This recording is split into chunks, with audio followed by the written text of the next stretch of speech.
Salut et bienvenue sur Vikessi. J'espère que tu vas super bien et que tu prends soin de toi pendant cette période difficile qui n'épargne personne, aucun pays et qui a ralenti chacun de nous d'une façon ou d'une autre. Sinon, j'espère que je t'ai manqué parce que j'ai l'impression que ça fait une éternité que j'ai pas posté de vidéo. En tout cas, chacun d'entre vous, autant que vous êtes, y compris vos commentaires, vous m'avez manqué et c'est un plaisir de vous parler encore aujourd'hui à travers cette vidéo au sujet de la vie au Canada. Comme vous le savez, au Canada, nous sommes toujours en confinement à cause des cas de corona qui ne cessent de grimper. Mais la bonne nouvelle, c'est que certains élèves retournent déjà à l'école. On espère alors que ce sera bientôt la fin de ce fameux confinement et que la vie pourra progressivement reprendre son cours. Alors que le confinement s'apprête à être progressivement levé, il y a des nouvelles mesures draconiennes et très strictes qui ont été prises concernant les voyageurs internationaux et qu'il est absolument important, je dis bien absolument important de savoir avant de s'engager à sortir ou à entrer au Canada. Ces mesures ont été prises par le Premier ministre afin de décourager les voyageurs de sortir du pays. Malheureusement, cela affecte également les personnes qui désirent entrer au Canada dans les prochaines semaines, que ce soit pour des raisons d'études, de visite, travail, etc. C'est effectivement de ces mesures que je parlerai dans cette nouvelle vidéo. Alors, si tu n'es pas encore abonné à ma chaîne, je te prie de cliquer sur le petit bouton rouge pour t'abonner. Ça me fera énormément plaisir et ça m'encouragera à continuer le travail que j'abat et que beaucoup d'entre vous soutiennent en likant, en partageant les vidéos. J'en profite pour remercier les nouveaux abonnés ainsi que les abonnés actifs qui ne cessent de commenter et m'encourager en m'envoyant des petits messages. Dans cette nouvelle vidéo, je vous parlerai des nouvelles mesures prises par Ottawa et vous comprendrez de vous-même les raisons pour lesquelles il n'est pas sage de sortir ou d'entrer au Canada présentement, à moins que vous n'y soyez contraint par un motif incontournable. Je précise bien d'entrer ou de sortir du Canada présentement et non pas de lancer sa procédure d'immigration, car ces mesures ne sont pas bien sûr définitive et votre procédure d'immigration peut suivre son cours sans souci le temps que tout rentre dans la normale. Avant de commencer, je précise que ces règles s'appliquent essentiellement à tout le monde, qu'importe votre statut au Canada, si vous êtes Canadien, si vous vivez déjà au Canada en tant que résident permanent, ou même que vous arrivez au Canada en tant qu'étudiant international ou simple visiteur. Dans un de ses récents discours, le Premier ministre, après avoir remercié les compagnies aériennes Air Transat, Air Canada et WestJet pour leur coopération avec la suspension de leurs vols vers les destinations ensoleillées, le ministre a fait part de ces restrictions en question.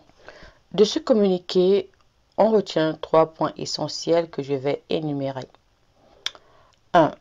Les vols à destination des Caraïbes et du Mexique sont annulés jusqu'en avril, fin avril. En 2, désormais les seuls aéroports par lesquels les voyageurs internationaux devront sortir ou entrer au Canada sont Vancouver, Calgary, Toronto et Montréal. En 3e position, toutes les personnes qui vont entrer au Canada seront testées aux frontières et devront attendre les résultats de leur test en quarantaine pendant 3 jours maximum dans un hôtel agréé par le gouvernement canadien et ce à leurs frais. Et le ministre a mentionné que cela pourrait coûter jusqu'à 2000 $. Si vous êtes testé négatif, vous serez renvoyé à votre destination où vous allez passer les 11 jours suivants en quarantaine. Ça, c'est le meilleur des scénarios. Car si à l'inverse, vous êtes testé positif, vous serez immédiatement mis en quarantaine dans des installations gouvernementales désignées afin de vous assurer que vous ne transportez aucune variante potentiellement préoccupante. À qui sera la charge et quels seront les coûts? On ne le sait pas, ça n'a pas été clair. Est-ce que ce sera plus cher que l'hôtel? C'est pas impossible, car dans son communiqué il y a quelques jours, celui du 29 janvier précisément, le ministre a laissé comprendre qu'il ne s'agissait pas seulement des coûts liés à l'hôtel, mais des coûts liés aux différents tests, au transport, etc. Ok les gars, essayons d'évaluer. Moi, je suis pas bonne du tout en maths, donc faites le petit calcul et dites-moi le résultat en commentaire, s'il vous plaît. Si pour 3 jours, la facture s'élève à 2000 $, à combien peut s'élever la facture pour 14 jours minimum? 14 jours parce qu'il y aura 11 jours de confinement, plus les 3 nouveaux jours du test où on va vous refaire tester, le test de vérification, quoi. Laissez-moi le résultat en commentaire, s'il vous plaît. J'attends les résultats parce que ça va chauffer. Et ceci prendra effet dès le 22 février prochain. Ça veut dire qu'à partir du 22 février, vous allez vous allez recevoir votre test de Covid aux portes de l'aéroport même, les 4 aéroports que j'ai cités plus haut. Pour ceux qui vont voyager pour n'importe quelle raison, que ce soit des raisons qui vous concernent, il faut augmenter un montant minimum de 2000 $ dans vos charges. Et ce n'est pas la blague, j'en parle parce que ça vient d'arriver à une de mes connaissances qui a payé 2000 $ après avoir fait 3 jours à l'hôtel qui avait été désigné par le gouvernement. Maintenant, pourquoi est-ce que le Canada fait cela? Le ministre rassure que ce n'est pas du tout une punition, mais c'est simplement parce qu'il veut décourager les voyages non essentiels qui propagent le virus. Vous avez le choix de ne pas voyager, mais si vous le faites, ne pouvant pas vous contraindre physiquement, ils ont pensé à une stratégie financière qui, à mon avis, marche très bien parce que je connais déjà plusieurs personnes qui ont annulé leur vol. Et pour corser davantage, lors de plusieurs conférences de presse ce vendredi dernier hier, des ministres et des fonctionnaires du gouvernement ont expliqué que les voyageurs arrivant au Canada devront passer 3 tests Covid-19 distincts. Le premier effectué au plus tard 72 heures avant l'arrivée au Canada, puis un autre sera effectué à l'arrivée à la frontière ou à l'aéroport canadien. Ensuite, les voyageurs recevront un kit de tests supplémentaires à leur arrivée qui sera utilisé 10 jours plus tard pour un 3e et dernier test. Si ce motif financier n'est pas assez pour vous décourager, sachez aussi que si jamais vous êtes positif au corona, cela sera probablement archivé dans votre dossier médical et pourrait vous impacter au moment de prendre une assurance vie comme maladie. C'est pas sûr à 100%, c'est pour ça que j'utilise le conditionnel. En tout cas, on ne sait jamais, autant mieux être prudent. On ne sait pas ce qu'ils vont faire avec ça dans les archives parce que lorsque vous avez un certain type de maladie, votre assurance peut être très élevée. J'en parlerai dans une prochaine vidéo de toute façon. Maintenant, de vous à moi. Pensez-vous que ça vaut le coup? Surtout pour ceux qui veulent venir comme visiteurs. Est-ce que vous pensez que c'est le bon moment?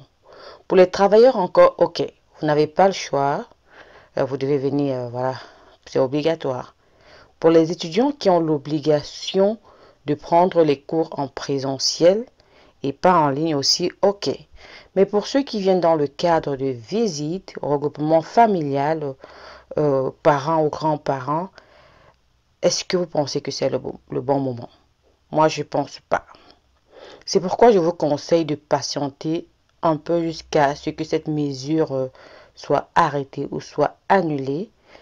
Et puis, lorsque ça va prendre fin, à ce moment, vous pourrez prendre votre billet. Ça ne sert à rien de vous embarquer dans des situations que vous pourrez regretter.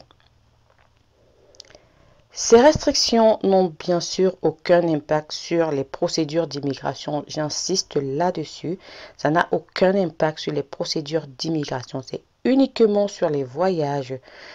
Ceci n'est pas une vidéo pour vous décourager. Surtout pas. mais pour vous faire part de la réalité afin que vous preniez les bonnes décisions et les bonnes dispositions.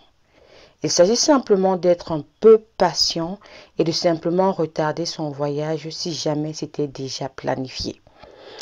Et si vous avez par exemple un visa de résident qui vous pousse à entrer au Canada actuellement, vous pouvez écrire à votre agent d'immigration et lui faire part de la situation. Ils vont vous conseiller sur ce qu'il y a lieu de faire. Je ne vous conseillerai jamais mieux que votre agent d'immigration. Je dis agent d'immigration, je ne dis pas un conseiller ou un consultant en immigration. C'était tout pour cette petite vidéo. J'espère qu'elle t'a apporté un plus. Si c'est le cas, n'hésite pas à me mettre un petit pouce bleu et à me soutenir en partageant largement la vidéo autour de toi. N'oublie pas, il y a des personnes qui pourraient être intéressées sans que tu ne le saches. Je te remercie d'avance. C'était Vicky K depuis Toronto. Je te fais plein de bisous. Ciao, bye bye.